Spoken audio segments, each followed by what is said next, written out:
Bonjour. Vous rêvez les portes d'anglais couramment pour booster votre carrière professionnelle. Moi aussi, il y a 6 ans, j'apprends l'anglais comme vous. Et aujourd'hui, je suis Mr. Bernie, traducteur certifié, auteur et coach en anglais. J'aide les étudiants, les professionnels, les hommes et femmes d'affaires qui souhaitent apprendre l'anglais pour progresser dans leur carrière ou développer leur business. Gentlemen and ladies, bienvenue dans cette vidéo dans laquelle je vais partager avec vous une technique que j'ai développée. Une théorie qui m'a d'ailleurs aidé moi-même quand j'apprenais l'anglais et a aidé mes nombreux apprenants à parler l'anglais courant. Cette technique s'appelle OPP. Alors, que représente la lettre O? La lettre O représente objectif, c'est-à-dire chercher d'abord à vous fixer des objectifs réalisables, c'est-à-dire de manière générale smart, spécifique, mesurable, atteignable, réaliste et tangible, vous connaissez déjà. Dans notre contexte ici, ça peut être par exemple un objectif d'ordre académique ou professionnel. D'ordre académique, par exemple, vous cherchez à faire un texte, peut-être High IELTS ou TOEFL ou TOEIC, ainsi de suite. Ou vous cherchez également, dans le domaine professionnel bien sûr, vous cherchez également à occuper un poste de commercial à l'international ou même dans votre entreprise actuellement et on vous demande d'être bilingue. Donc il faut vous fixer un objectif qui est très important. Vous pouvez également vous fixer un objectif d'ordre général, c'est-à-dire vous souhaiteriez tenir une conversation de 3 minutes en anglais avec votre manager ou avec vos collaborateurs. Voilà. Ça, c'est la lettre O qui représente objectif. Nous avons également la lettre P qui parle de la passion. Ici également, quand je parle de la passion, c'est de vous entourer avec les choses que vous aimez. C'est-à-dire les choses que vous pouvez faire plusieurs fois ou toute une journée sans que vous ne vous ennuyez. Par exemple, vous êtes une personne qui aime écouter de la musique, ou vous êtes une personne qui aime regarder les films, ou vous êtes une personne également qui aime regarder des contenus qui parlent un peu de la cuisine.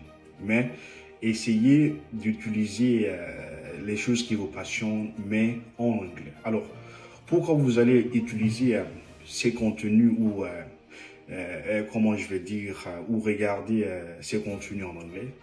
Parce que ça vous permettrait non seulement de développer votre vocabulaire, mais également de travailler votre listening. Voilà. Donc, entourez-vous des choses qui vous passionnent, qui vont vous permettre également d'avoir cette motivation, de continuer également à travailler pour développer une très bonne base en anglais. Nous avons également la dernière lettre qui est extrêmement importante, qui est la lettre P. La lettre P également, ici, représente la pratique. Alors, il faut également chercher à avoir un emploi, c'est-à-dire un agenda. Dans la semaine, vous vous dites, OK, moi je vais prendre par exemple 15 minutes dans la semaine pour pratiquer mon anglais, c'est-à-dire pour travailler dans ma passion, c'est-à-dire utiliser les contenus qui parlent en anglais, voilà un peu tout, ou faire la lecture également en anglais, 15 minutes, 30 minutes, voilà. Également, essayez de trouver quelqu'un dans votre entourage également qui parle en anglais, essayez de lui poser certaines questions, essayez d'échanger avec la personne qui va ensuite essayer de corriger vos erreurs, bien sûr, pour vous s'améliorer. Elle est très importante également, cette technique. Mais surtout une chose qui est très importante, soyez patient avec vous-même. Des fois, vous n'allez pas voir les résultats maintenant. C'est en le faisant au fil du temps que vous allez voir les résultats. Et par exemple, vous commencez avec 15 minutes dans la semaine, vous pouvez augmenter. Mais augmenter quand vous voyez le progrès, également quand votre niveau commence à évoluer. C'est très important.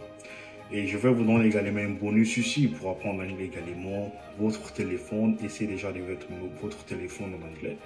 Voilà, peut-être un début, ça c'est compliqué, mais cela va vous permettre d'enrichir votre vocabulaire. Par exemple, des choses déjà que vous maîtrisez bien en français. Si vous mettez votre téléphone en anglais, cela vous aide également de connaître leur signification en anglais.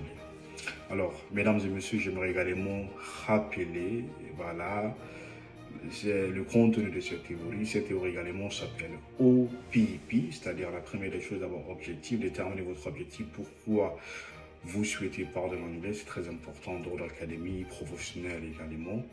Nous avons également la lettre P qui représente la passion, c'est-à-dire chercher des choses qui vous passionnent, entourez-vous des choses qui vous passionnent, qui vont vous permettre également d'avoir cette motivation, mais utilisez ces contenus en anglais. La dernière lettre également qui est la lettre P qui représente la pratique. Essayez de mettre en pratique ce que vous avez essayé, ce que vous avez eu à acquérir en utilisant le contenu qui vous passionne. Okay.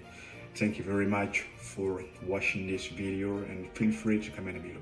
Alright, blessed day, Bernie.